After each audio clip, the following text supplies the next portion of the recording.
Chicago Sky slammed for inexcusable Caitlin Clark mistake before Indiana Fever clash. The Chicago Sky angered WNBA fans before Saturday's game against the Indiana Fever, as they misspelled Caitlin Clark's name when publishing the injury reports. Clark was absent for Saturday's game between the Sky and the Fever after suffering a quadriceps injury on May 24 against the New York Liberty. As a result, ticket prices plummeted, with some resale sites listing seats for $3 on game day despite Chicago being the home team. Inside United Center, which hosted Saturday's WNBA clash over the Sky's usual Wintrust Arena, Clark's first name was listed as Caitlin as she appeared alongside Sophie Cunningham on the injury reports. The incorrect spelling was shown on the Jumbotron as Clark was sat on the bench, but fans began slamming Chicago on social media. "Who is Caitlin Clark?" one fan wrote on X as they pointed out the incorrect spelling. "The disrespect is loud," another added. "Why is this so difficult? It's inexcusable at this point," another wrote. Clark is expected to return in the near future but has made it clear that she won't rush her recovery process, which is why she sat out of Saturday's rivalry against the Sky and Angel Reese.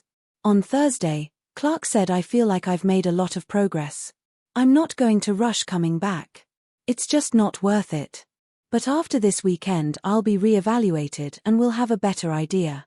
The WNBA and Chicago were hoping to achieve a record attendance on Saturday, after there was a surge in demand for tickets as fans flocked to see Clark and Reese face off once again. The United Center holds 13,000 more seats than the Wintrust Arena, but Clark's absence had a major impact.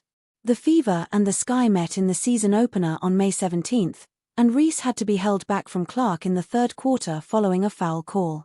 Organizers were expecting a near sellout, until Clark's injury on May 24 changed everything. After the Fever announced on May 26 that Clark would miss a minimum of 2 weeks, thousands of fans began relisting their tickets. The average price dropped by 71%, and the empty seats inside United Center were clear to see when the game started on Saturday. Fans who made the trip were still able to see Clark as she cheered the Fever on from the bench. Cunningham also joined Clark on the sidelines as they attempted to play a vocal role while both being unable to assist Indiana on the court. The Fever were also without head coach Stephanie White, who missed Friday's practice session due to personal reasons.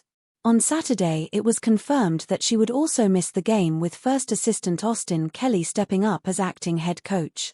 Fellow assistants Karima Christmas Kelly and Brienne January also stepped into more senior roles, and Indiana is yet to announce when White will return.